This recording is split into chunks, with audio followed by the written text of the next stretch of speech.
కానీ మీరు అప్పుడు మీ గురువుగారు చెప్పినట్టుగా మీరు సన్యాసాశ్రమం తీసుకున్న తర్వాత ఆల్మోస్ట్ 20స్లో మీరు తీసుకున్నారు. ఎస్.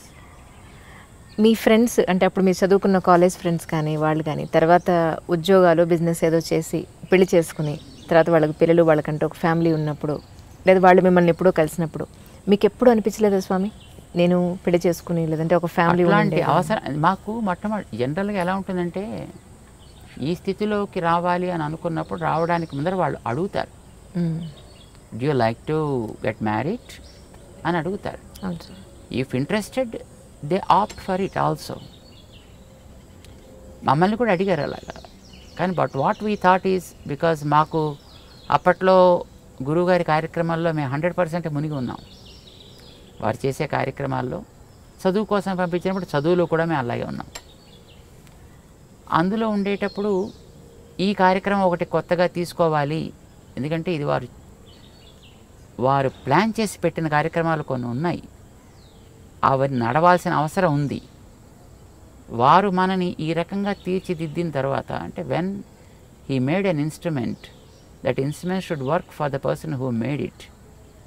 సో మమ్మల్ని ఇలా తయారు చేసిన తర్వాత వారి యొక్క ఆశయం కోసం మనం ఉండాలి, చెయ్యాలి అని ఒక నిర్ణయం ఏర్పడ్డ తర్వాత they asked us, would you like to get this? But I said, when we go for it, there are two problems. One, there may be increasing responsibilities after that, which will block our path. Second, అలా వెళితే అది మళ్ళీ ఇటు రావాలి అని అనుకోండి, it is again a pain to those people who come in that way. Right? Why unnecessary creating, why make this and create pain to other people, better not to అని అనిపించింది. ఇందాక మీరు ఒక మాట అన్నారు స్వామి, ఇప్పుడు ఎస్పెషల్లీ సరే అబ్బాయిలు పెట్టుకోవడం తీసి పక్కన పెడితే అమ్మాయి బొట్టు పెట్టుకోవడం అనేది ఎందుకు ఇంపార్టెన్స్ ఈ రోజుల్లో అంటే జీన్స్ ప్యాంట్ వేసుకున్నాను ఈ డ్రెస్ మీదకి బొట్టు బాగుండదు, ఎక్కడో ఎందుకు మా ఇంట్లో సంగతి నేను చెప్తే పిల్లలు ఎందుకు పెట్టుకోవాలి అని అంటే ఎవరో చెప్పిన పెద్దవాళ్ళు అక్కడ ఒక స్థానం అది ఆ ప్లేస్కి మనం దానికి రెస్పెక్ట్ ఇచ్చి దానికి బొట్టు అక్కడ పెట్టాలంటే they are not satisfied with my answer. Right. So మీరు మీ మాటగా ఒక్కసారి బొట్టు అసలు ఎందుకు పెట్టుకోవాలి, పెట్టుకోమని చెప్పి ఎందుకు పెట్టుకోవాలి అనేది చెప్పండి చాలు. There are certain reasons. ఇప్పుడు fortunate enough we are, whatever the practices that we have today given by our great sages, each one of them has a relevance physical, relevance spiritual, రెండు ఉన్నాయి. Face is the index of the mind. Right? దీన్ని అంగీకరిస్తారు కదా. నీ మనస్సులో ఏ భావాలు ఉన్నాయో అది నీ మొహం చెబుతుంది. ఒకవేళ మొహం చెప్పలేకపోతే నువ్వు చెప్పగలిగేటట్లుగా ఉండాలి. అందుకోసం మన వాళ్ళు బొట్టు పెట్టారు. ఎందుకంటే ఇక్కడ చూడగానే నీ ఐడియాలజీ ఏమిటి అనేది నీ మొహం చెప్పేస్తుంది. ఇప్పుడు మేము బొట్టు పెట్టుకున్నాం అనుకోండి, మేము పెట్టుకున్న బొట్టు ఏం చెప్తుంది? చూసిన వెంటనే వెంకటేశ్వర స్వామి నామాల్లా కనపడుతుంది. కామన్ మామూలు మనిషిగా చెప్పాను. అంటే వెంకటేశ్వరుడైనా ఎందుకు నామాలు పెట్టుకుంటాడు అట్లాగా, అది కూడా తెలియాలి కదా. దానికనే రీజన్ కావాలి కదా. ఏమిటి మనం కోరుకుంటున్నామో అది మన మొహం చెప్పాలి. అదే కదా ఇండెక్స్ అంటే, అదే కదా. ఏది మీకు లోపల కంటెంట్ ఉంటుందో that is what the index talks about. So నీ మనస్సులో ఉండే కోరిక ఏంటి? సుఖంగా బతకాలి, శాంతంగా బతకాలి, అందరికీ ఆనందం కలిగించేట్టు బతకాలి, ఉన్న స్థాయి కంటే ఉన్నత స్థాయికి వెళ్ళగలిగేట్టుగా బతకాలి. ఎందుకంటే ఇంకేమైనా కోరికలు ఉంటాయా? అవునండి. ఏ ఫీల్డ్లో వెళ్ళినా you choose any kind of field, that's okay. But ఇవే కదా మీకు అల్టిమేట్ గోల్స్. నౌ శాంతము, ప్రశాంతము దానికి ఒక రంగు ఉంది, ఆనందము, ప్రేమ దానికి ఒక రంగు ఉంది, ప్రగతి, ప్రోగ్రెషన్ దానికి ఒక పద్ధతి ఉంది చూపించడానికి. ప్రశాంతము లేదా శాంతి తెల్ల రంగులో చూపిస్తాం, ప్రేమ, ఆనందము ఎర్ర రంగులో చూపిస్తాం, ప్రగతి అనేది గ్రాఫ్ వర్టికల్ లైన్లో చూపిస్తాము ఆర్ గోజ్ అప్. అవునండి. బొట్టు అదే మనకి ప్రశాంతత కావాలి, అది పునాది కావాలి. ఓకే. ఈ ప్రశాంతత అనేది నీకు రెండు వైపులా సాగాలి, నిన్ను పైకి తీసుకెళ్ళాలి, చివరిదాకా ఉండాలి. సడన్గా వచ్చి మళ్ళీ పాల పొంగులాగా టక్కమని ఎక్కడో పోకూడదు. ప్రశాంతత పైదాకా తీసుకెళ్ళాలి.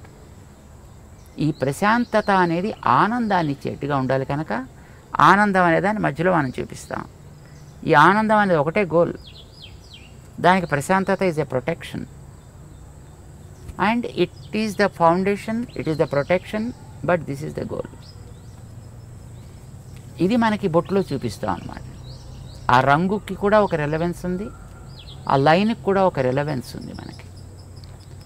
ఇక్కడ ఎందుకు పెడతాం? ఇక్కడో పెట్టుకోవచ్చుగా, స్పేస్ హాయిగా ఉంది కదా. ఇక్కడ కూడా ఉందనుకోండి స్పేస్, బట్ ఇక్కడ ఎందుకు పెట్టాం ఇక్కడ ఎందుకు పెడతాం? మన భావన అనేది జ్ఞానానికి సంబంధించిన అంశం. జ్ఞానం అనేది తెలుసుకోవడానికి పనికొచ్చేది. తెలుసుకోవడానికి పనికొచ్చే ఇంద్రియం మన దేహంలో కన్ను. కన్ను భౌతిక రూపాలు చూస్తుంది, జ్ఞానం ఆంతర రూపాలను చూపిస్తుంది. సో జ్ఞానానికి కన్ను గుర్తయితే ఈ కంటి మధ్య భాగం మన జ్ఞాన ప్రకాశానికి ఆధారము. So start something from here and take it towards your goal. It should be upward always, but protected by peace and sattvic. ఇది ఒక గుర్తు. ఇది ఇక్కడ పెట్టడానికి కారణం యూజువల్గా మీకు ఇందాక ఒక కారణం చెప్పాడు, రెండో కారణం చెప్తున్నాను. చెప్పండి. మొట్టమొదటిది ఒకటిదే, ఒక భావం ఉంది దాంట్లో.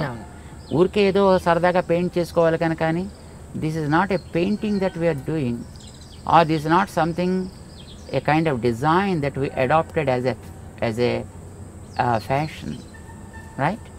there is a meaning, there is a relevance for that. రెండవ కారణం ఏంటంటే, ప్రతివాడు ఏం కోరుకుంటాడు చెప్పండి? అసలు ఎవరైనా కామన్గా ఆధ్యాత్మికం అని పక్కన పెట్టేయండి, ఎవరైనా ఏం కోరుకుంటారు? మగవాళ్ళు కానీ ఆడవాళ్ళు కానీ అందంగా ఉండాలి. కోరుకోరా? అందంగా ఉండాలి ఎవరైనా కోరుకుంటారు. అందుకే కదా మాటికి అద్దం చూస్తాడు, జుట్టు దువ్వుతాడు, ఇది నిలబెట్టాలా, లేకపోతే ఇటు దువ్వాలా, లేకపోతే మొహం మీద బొచ్చు కుక్కలా వేసుకోవాలా. సో ఏదో ఒక రకమైనటువంటి ఒక స్టైల్ అడాప్ట్ చేస్తున్నాడు, లేదో రంగులు వేస్తున్నాడు. ఇవన్నీ దేనికోసం చేస్తున్నాడు? అందంగా ఉండాలి. మరి అందం ఏం కావాలి? ప్రిజర్వ్ కావాలా, లేదా తాత్కాలిక కనిపించిపోవాలా? ప్రిజర్వ్ కావాలని ప్రతివాడు కోరుకుంటాడు, ఉండదు. కానీ వందలు వేలు లక్షలు ఖర్చు పెడతారు అది ప్రిజర్వ్ కావాలని. ప్రిజర్వ్ కావడానికి ఒక బ్యూటిఫుల్ సొల్యూషన్ మన వాళ్ళు ఇచ్చారు. బాడీలో ఉండే మిగతా పార్ట్స్ కంటే మొహం చాలా ఎక్కువ అందమైనది. దాన్ని బట్టి కదా మిగతా అన్నిటిని రికగ్నైజ్ చేసేది. సో ముఖం యొక్క అందం బాగుండాలి. పాడు చేసే ఫ్యాక్టర్స్ ఏమున్నాయి? వెదర్, కడిగేసుకుంటే పోతుంది.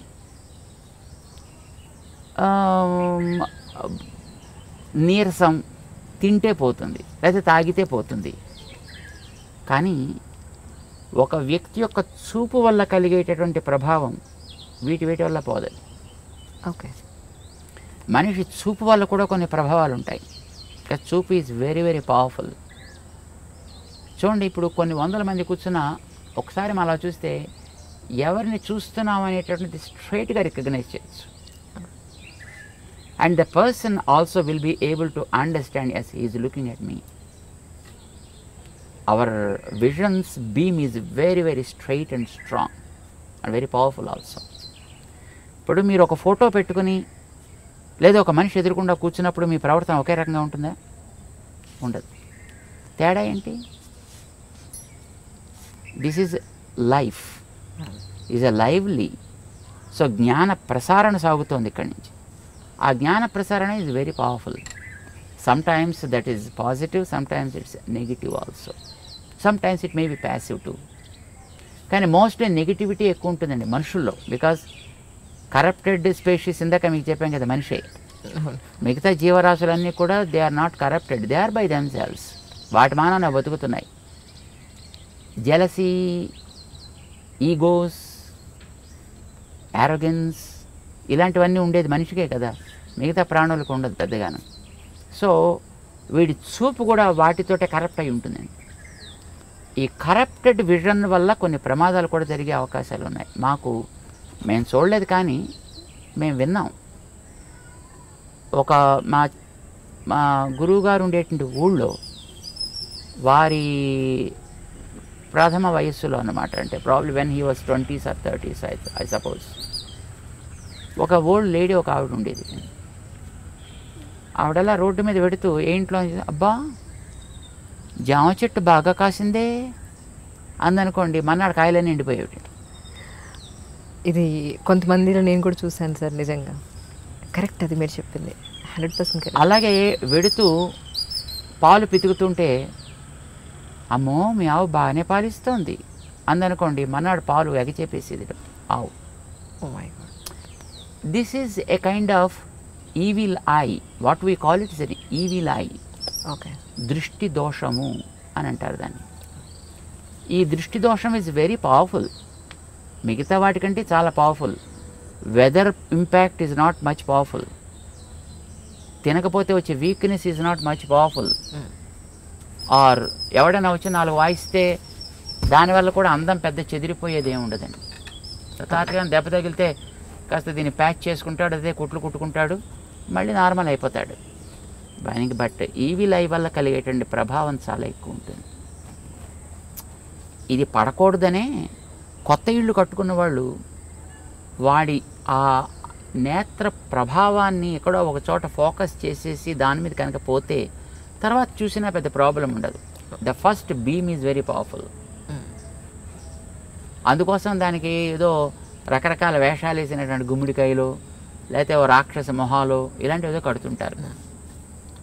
దృష్టి బొమ్మల దృష్టి పెడతలు ఏదో అంటారు దాన్ని. అంటే వాడు ఎవడైనా వచ్చి అలాంటి పవర్ కలిగిన వ్యక్తి దాని కేసు చూసి బాగా కడుతున్నాడు, చాలా బాగుంది. ఇప్పుడు ఎక్కడ పడుతుంది చూపు? ఇంటి మీద దృష్టి బొమ్మ పెట్టినప్పుడు మీరు మిగతా కట్టినటువంటి కలర్స్ మీద డిజైన్స్ మీద దృష్టి పడదు, దాని మీద దృష్టి పెడుతుంది. So also when you see the face of a person, when there is a mark somewhere, ఇక్కడ ఉండొచ్చు, ఇక్కడ ఉండొచ్చు, ఇక్కడ ఉండొచ్చు, ఇక్కడ ఉండొచ్చు. చిన్నపిల్లలకి ఉయ్యాల పడుకోబెట్టినప్పుడు వాళ్ళకి బుగ్గల మీద అక్కులు అనేవాళ్ళు చిన్నప్పుడు బ్లాక్ కలర్లో తయారు చేస్తారు, దాన్ని చుక్కలు పెడతారు, ముక్కు మీద పెడతారు, గడ్డ మీద పెడతారు, నుదుట పెడతారు. వై? ఎవరైనా వచ్చి చూసి అబ్బో మీ వాడు చాలా బాగున్నాడండి అని ఈ బొగ్గ గిల్లో లేకపోతే ముక్కు పిక్కో ఏదో చేస్తారనుకోండి, అది పిల్లవాడి మీద ఇంపాక్ట్ పడకూడదు. ఇప్పుడు చూడగానే ఎక్కడ పడుతుంది చెప్పండి దృష్టి? మీరు వెంకటేశ్వరుడు గురించి ఇందాక మీరు చెప్పారు, వెంకటేశ్వరుడు నామాలు అన్నారు. వెంకటేశ్వరుడు కళ్ళు లేవా? వెంకటేశ్వరుడు పళ్ళు లేవా? వెంకటేశ్వరుడికి పెదాలు లేవా? చెవులు లేవా? మరి మీకు నామం మీద ఎందుకు దృష్టి పడింది? See, whenever you have something there, your vision goes and falls directly on that. And when it falls on that, then the impact, the evil impact of the vision is gone. ఇంకా తర్వాత వాడు మిగతా parts చూసినా దానివల్ల పెద్ద ప్రమాదమే ఉండదు. అందం నాకు బాగుండాలి అని అనుకునేటటువంటి ఒక శ్రద్ధ కలిగిన వ్యక్తి నిజంగా వాడికి ఆ కన్సర్న్ కనుక ఉన్నట్టయితే ఎక్కడ అందం ఉందో అక్కడ ఒక ప్రొటెక్షన్ ఏర్పాటు చేసుకోండి ఇలాంటి వాటి నుంచి దాన్ని రక్షించడానికి. చెవులు అందంగా ఉండాలనుకున్నారనే చెవులకి దుద్దులు పెట్టారు. ఓకే. మెడ అందంగా ఉండాలనుకున్నారు కానీ అదేదో మెడ శంఖంలో ఏదో ఉంటుంది. అందంగా ఉండాలనుకున్న వాళ్ళు మెడలో నెక్లెస్ పెట్టారు. భుజాలు అందంగా ఉండాలనుకున్న భుజకీర్తులు పెట్టారు. చేతులు అందంగా ఉండాలనుకున్న వాళ్ళు గాజులు పెట్టారు, కంకణాలు పెట్టారు. వేళ్ళు అందంగా ఉండాలనుకున్న వాళ్ళు ఉంగరాలు పెట్టారు. అక్కడ నడు అందంగా ఉండాలనుకున్న వడ్డాణాలు పెట్టారు. అక్కడ కాళ్ళు అందంగా ఉండాలనుకున్నారు, దానికి గజ్జలు ఏవో పెట్టారు. దానికి ప్రతి భాగంలో కూడా ఏది వాళ్ళు ప్రొటెక్ట్ చేయాలని అనుకున్నారో ఆ ప్రొటెక్ట్ చేయడం కోసం అని చెప్పి అక్కడక్కడ తేజస్ సంబంధమైన ఒకటి పెట్టారు. ఆ పెట్టేది కూడా తేజస్తో సంబంధించింది. తేజస్సు ఈజ్ గోల్డ్, అందుకోసం ఆర్నమెంట్స్ అన్ని కూడా గోల్డ్ ఆర్నమెంట్స్నే ప్రిఫర్ చేస్తారు. ఇప్పుడంటే తర్వాత రకరకాలు వచ్చాయి అనుకోండి. కానీ but basically it is a gold because gold is Tejas. బంగారం మామూలుగా మట్టి సంబంధమైనది కాదు, అది తేజస్ తత్వానికి సంబంధించింది. దాంతో చేసిన వాటిని అక్కడక్కడ రక్షణ కోసం పెడతారు. బొట్టు పెట్టేటప్పుడు కూడా ఇది పసుపుతో తయారు చేసి పెట్టాలనేది నియమం. ఇప్పుడు స్టిక్కర్లు వచ్చాయనుకోండి, దురదృష్టం కొద్దిని, ఇది ప్లాస్టిక్ మొక్కలు, పసుపుతో తయారు చేసింది కావాలి. బికాజ్ పసుపు ఆల్సో బంగారపు ప్రభావం కలిగినటువంటి ఒక ద్రవ్యం. అది యాంటీబ్యాక్టీరియల్ కదా. అవునండి. సో పసుపుని నిమ్మరసంతో కలుపుతారు, అది రెడ్ కలర్లోకి మారుతుంది. అది దాన్ని చక్కగా తయారు చేసుకుంటారు, దాంతో పెడతారు.